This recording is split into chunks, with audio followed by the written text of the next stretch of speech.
It is Monday morning. Welcome. Hey, guys. I'm Guy. Live on YouTube where you can like and subscribe. And if you're listening to the podcast, great. Glad you're here. Few things I want to talk to. Two things I want to talk about today. One is, do the 49ers have a competition problem? Yes. Two, there's some rumors out there that the NFL schedule might get released this week. We'll see if you're listening to this or watching to this later Monday or after. There may have already been an announcement. Some are saying maybe it's going to come out Thursday. Texting internally with somebody. They don't know yet. We'll find out later Monday. It might be this week. It might also be next week, but the schedule is coming out soon. I want to talk about that as well. But let's start with the first issue. Do the 49ers have a competition problem? This conversation comes up because Willie Snead, who's been part of the 49ers practice squad, been part of the team a little bit the last couple of years, NFL veteran, right? This is a guy that's been around. This guy that's played a lot of really good football, has 3 targets in 8 games the last 2 years, but mostly been a practice squad guy. Posted this at the end of last week, over the weekend, said, all I want is to go back to a team that isn't afraid to let guys compete for a roster spot. These last 3 years been nothing short of entitlement. Competition breeds champions. Willie went on to say, in the words of my great friend George Kittle, I'm going to keep playing till they kick me out of the league. I love what I do. I still have too much gas in the tank and passion in my heart. It's a blessing to be a part of this league. Ray McLeod, who has 40 targets in 2 years for the Niners, reposted a post and said about Willie's comment, God always comes through. Finding your people makes you realize there was never anything wrong with you. So a few things to address, but let's start with the first one. The last 3 years been nothing short of entitlement. Competition breeds champions. All I want is to go back to a team that isn't afraid to let guys compete for a roster spot. So, of course, yes, the 49ers have a competition problem, if you will. But the problem is different than the one that Willie is pointing out here, right? Willie's saying they don't let the best player in practice become the guy who gets the first opportunity in games. I think the problem here for Willie, who, by the way, I think you'll find in the way I talk about him, I respect Willie Snead. I watched a lot of Willie practice. I think he's a really good player. He runs very good routes. He's crisp. He's better than Danny Gray, as an example. But I think Danny Gray, unfortunately, is going to become kind of the example here in this conversation. The competition problem the 49ers had is that the young guys they brought in at receiver to be ready to play, specifically Danny Gray, weren't good enough to make Willie Snead think that he shouldn't be on the field. If you watch Willie practice, he didn't get to play a lot. So, for those of you who didn't get to watch practice, you probably don't get to see a lot of it. But if you watched him practice, he's a better player. The problem is that I don't think there really is a team like this. Maybe there's a team or two with a new coach trying to establish culture. But for the most part, if you talk to anybody that's played in the NFL, what they tell you is everybody understands that a third-round receiver is going to get way more chances than a veteran, free agent, practice squatter. For a long time, you couldn't have veteran, free agent practice squatters. Squatters with a D, not squatters with a T. Willie might argue Danny Gray's the squatter with a T. And I hate, hitting Danny Gray with some of this, because I think Danny practices hard, actually. And I've said this a lot, like the unfortunate part about him, he doesn't produce when he gets in games. He's not a consistent enough receiver in practice. But I respect the fact that Danny Gray, he gives his effort. They put him on special teams. He gives his effort on special teams, right? Not on returns, on coverage. But, I think he is kind of an example of probably what really frustrates Willie Snead.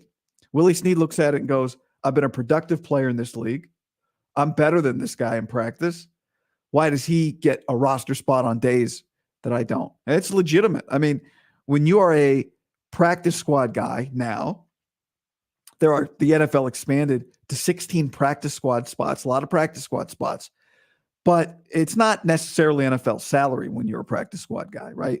Danny Gray, who's a veteran player, gets a little more money than young guys get. If you've got 2 or more years of experience, your minimums go up a little bit, but still by NFL standard, not great minimums. Okay. So if you're a veteran practice squad guy, we're talking about $16,000 a week. You can earn up to a maximum over the course of 18 weeks of $370,000. Good money. All of you out there go, yeah, okay. Not everybody, but a lot of you, right? Would take 370,000. But that's half basically of what the minimum roster spot will pay you over the course of the season. So that's a part of this. But the Niners' competition problem, quote unquote, being the thing that keeps them from championships, and I don't know if Willie was here and we really broke it down like, Willie, do you think the Niners didn't win a championship because of this?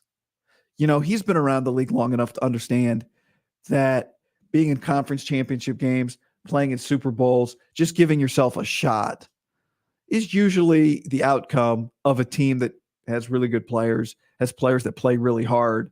When you watch the 49ers play in a game, I don't think there's anything about them in games that you would identify as a team that lacks quote unquote competition. But it's not debatable that he's correct in the sense that when you go out to a practice or right now, just pull up a roster, look at a depth chart, there aren't that many spots up for grabs, right? Like, oh, we are a team built on competition. Sure. But Brandon Ayuk's spot, Debo's spot, Kittle's spot, McCaffrey's spot, Juszczyk's spot, Jennings' spot, those spots are not up for grabs. And what's Jennings getting? Jennings is getting 33 targets, right? Ray McLeod, if Ray kind of participated in this thought process, I'd understand. Ray had 40 targets in 2 years. He had 66 targets his last year in Pittsburgh. But he signed with this team. He was their primary kick returner, their primary punt returner. I don't think Willie is mad that he's not playing over Ayuk or Debo. I think he's going, you guys brought in this third rounder. I think his frustrations probably come not just from the Niners, but just understanding how the league works at a certain age. A guy who's a third rounder versus a guy who's a free agent practice squad guy. They're just going to give every opportunity a third rounder. Now, that guy does have an expiration date, and I think we've approached it, right? Now, it might be Danny Gray in a year who feels this way. Like, guys, I've put in 3 years. I'm working hard. And Jacob Cowing now is getting these shots that I should be getting. But this is the way the NFL works, for better or worse. If I thought the Niners lacked practice competition and that's what prevented them from winning a championship, then, I'd be angry too, like on behalf of Willie's take. I think the biggest problem here is that Danny Gray, who you'd have to hold up in this case. And, if you were Nate Sudfeld 2 years ago, you might have said, like, guy, like, for example, if Nate Sudfeld had said this a couple of years ago, and maybe that's unfair to Willie to use Nate as an example, but, the guy's supposed to be the third string quarterback, or Brandon Allen, right? You guys are giving Trey Lance all these reps. Maybe Brandon Allen thought this during camp. Why are you giving? But that's the deal. He knew the deal. He signed up. This year, we'll see, right? Now, I don't think the quarterback from Wisconsin, Tanner Mordecai, is going to take Brandon Allen's spot.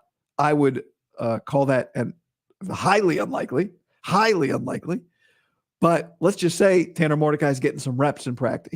He's a bad example because he's undrafted. Maybe let's say if the Niners had drafted a quarterback in the 6th round just for fun.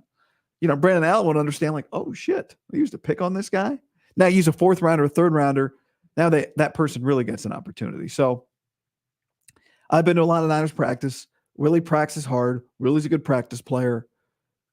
The fix is in when it comes to players at the bottom of the roster competing with other players near the bottom of the roster who were drafted, invested, players viewed as guys with upside, right?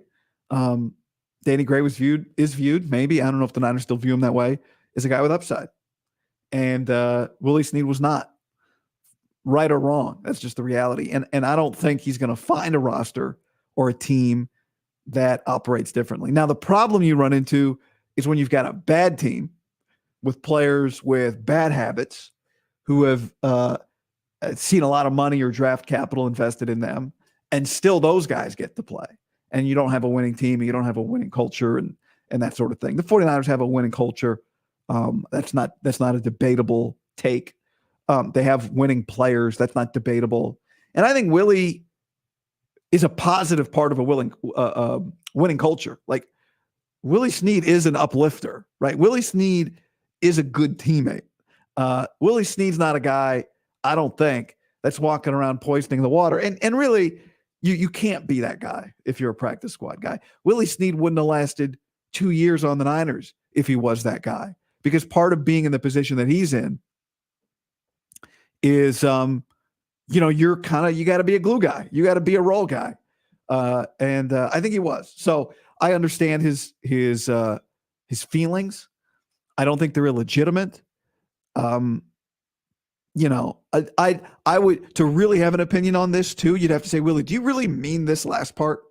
Right? Competition breeds champions. And are we supposed to, because I believe that's true, but are we supposed to believe that that's why the Niners haven't won a championship? Is that what you're insinuating? I'd be surprised if that's what he's insinuating, because I think Willie's a pretty high level guy, but I also think he's frustrated.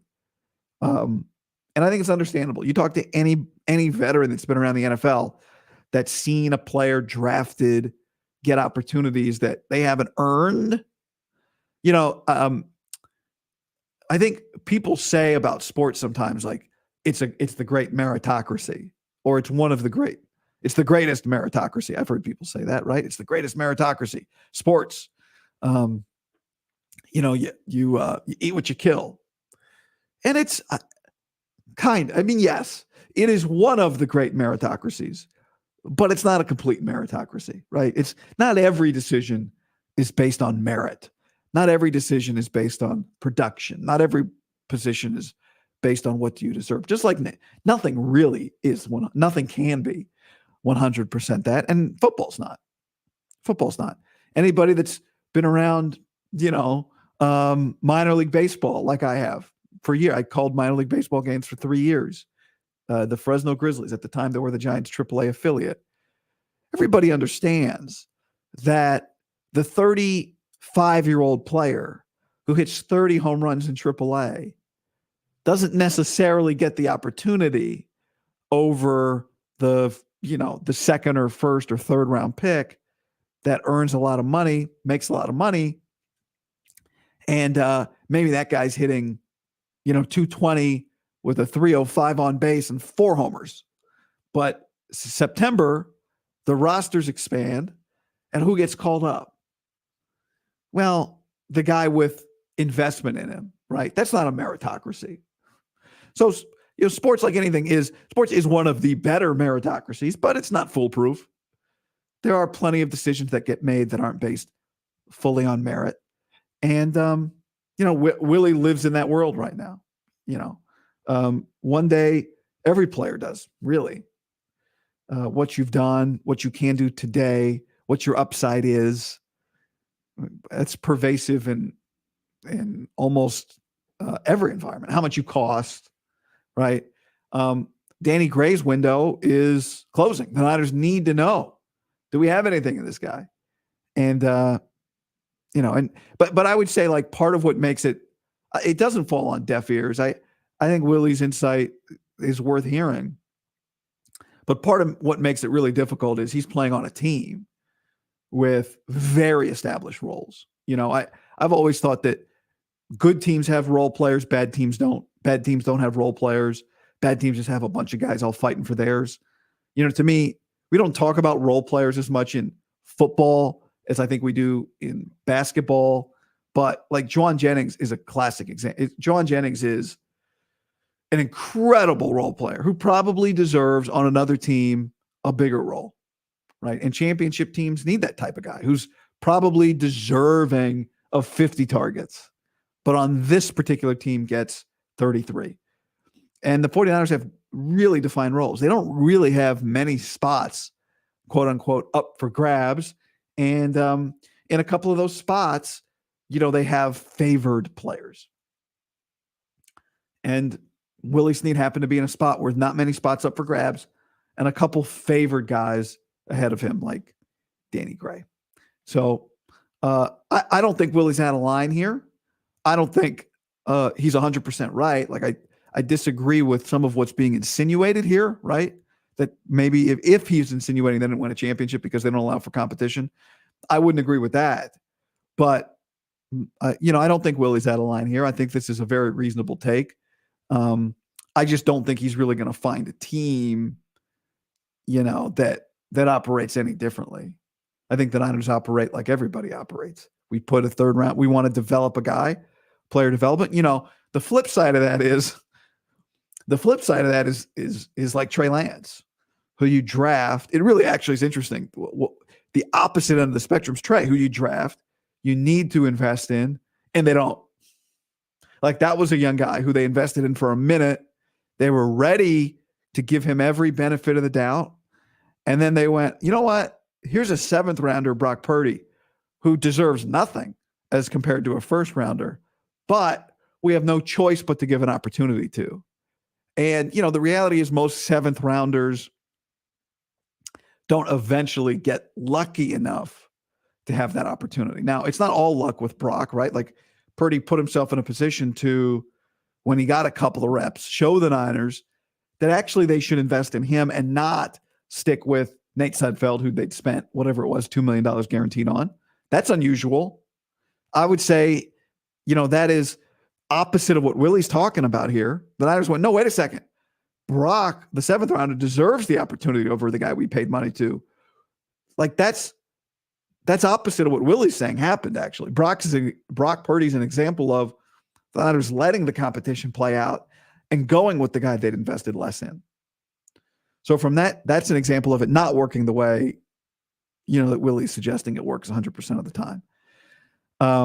But the reality is that most guys in Brock's spot don't get, the starting quarterback in Trey Lance injured, then Garoppolo injured, then Brock gets his shot and he plays well and he gets to keep his spot. That is unusual.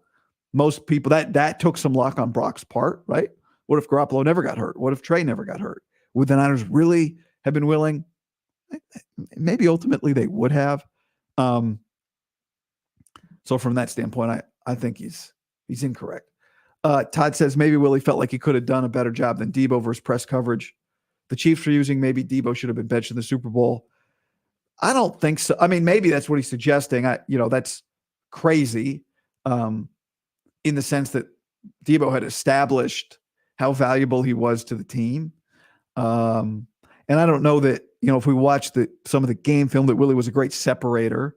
I think Brock threw a pick or almost threw a pick on a ball where I think it was the Monday night game against the Ravens, right? I'd have to go back to really refresh the memory, but I think the Monday night game against the Ravens, one of the interceptions was a throw to Willie, right hash, as I recall.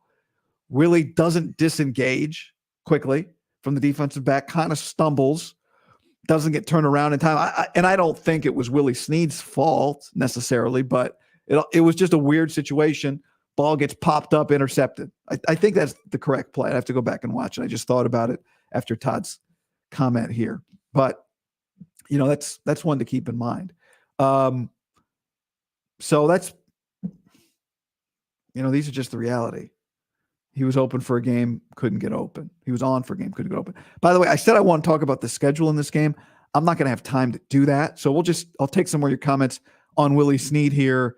And I'll do some schedule stuff later because I do have a couple schedule things I want to point out. David, who is watching on YouTube, says, when can we buy a 262 hat? I've been a fan of the Niners since the 70s. This QB is special. So what I have behind me, for those of you who are listening to the podcast audio form, don't watch it. I made some hats recently. These are samples. And so these are actually have a few different samples, and I'm making more samples. I would rather sell you a good hat for $40 than a bad hat for $25. It's not that it's a bad hat. My goal, my effort here, and you could wear this hat. Like I wore this hat on the plane to Boulder today. It works good. This is a classic hat. A lot of hats are made like this. because of the stitching we have on it, 3D stitching. I'm trying to find just a better quality hat. I'd prefer to sell stuff that I would wear, that I would feel. It's not just about wearing it. I want you to feel good about spending your money on it. So the goal was to sell these by the draft. I wasn't fully satisfied with the quality of it. That's all. And they're not bad quality. Like they're solid. They are. Plenty of people. I have hats made just like this, but I don't wear them all the time because I don't love them. And so my goal is to try and just sell you stuff that I would wear, but that takes a little more time to dial that in, and it takes time to make samples and then try them and then go, I don't like this, let's change that. So the fact is I am picky when it comes to like what I would wear, what I would buy, what I would spend my money on, and so you are kind of either the victim or the beneficiary of that pickiness. It means that I didn't just order. The last time I did hats, we just ordered them, sold them. We did a couple samples. I didn't love them. So I'm going to work on getting better ones. Okay. That's the idea there. And I'll let you know, but you guys will be the first to know. And I'll keep you updated. You'll be the first to know. I just want to feel my whole thing is like, if it's not perfect, I don't care that it's on sale. I don't care that it's cheap. I'm not going to wear it. So, all right, let's get back to the topic at hand. Willie is the competition. Practice squad is there to help the roster. Snead never proved that Gray was the inferior player. A great example of this is Brock. As we've talked through it, I do think Brock is a great example that the Niners do operate with. What can you do? What can you prove? It's harder when you're older, though. I would say that's. And I don't want to defend. I'm not defending Willie necessarily, but I do want to have some understanding. And I do have some understanding for how he feels. And that is one difference, right? Purdy is young and cheap at quarterback. Incredible thing to be cheap at quarterback. And so maybe that incentivizes the Niners maybe to give him more of an opportunity. Ultimately for the Niners, when they bring in receivers, whether it's Danny Gray a couple years ago, now it's Ricky Pearsall and Jacob Cowing. It is about not right now. Even with Ricky, like for Ricky Pearsall, it's not about, can you catch 50 balls this year?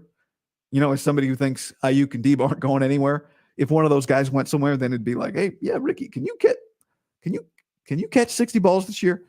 But I don't think it's about, can you catch 60 balls this year, right? It's about, can you catch 60 balls next year? Can you catch 65 balls the year after that?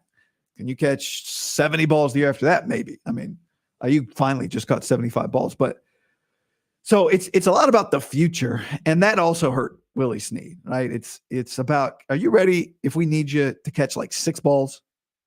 And he never, I think what I say, he had 4 targets in 2 years. So it's not about that for him. So at the position that Willie Snead played, it's about the future. And the Niners were going to lean that way. So I understand why he feels this way. I also, the way the Niners operated with him, I don't think it was wrong. I think this is the way teams operate. It sucks if you're that guy. You just have to prove it 10 times over versus the young player who doesn't. Ultimately, though, the young player also has to prove it eventually. And like Danny Gray, he hasn't got a lot of opportunity really, because when he's gotten on the field, he hasn't proved it.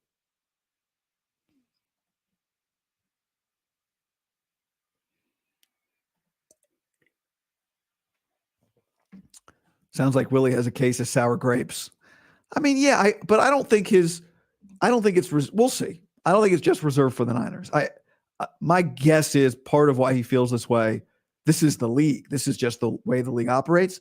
And he feels like he should have, he should have had a better career. Maybe I think it probably keeps going. But this is just the reality of it, and you see it over and over. Go watch Hard Knocks. I've talked to plenty of veteran players who understand exactly where he's coming from. Okay, I wanted to talk about schedule, but we don't have time for that today. I will do another video on that. I think there's some interesting things to look at on the Niners schedule possibilities. By the way, we'll also get these cooking soon as well. The Hey Guy hats. We're working on those also. All right, thanks to everybody jumping in live. Hit that like button, subscribe to the channel. More stuff coming as always. Podcast, thank you. And I'll talk to everybody soon. This was a quick Monday morning stream, but we'll be back at it soon. Thanks, y'all. Bye.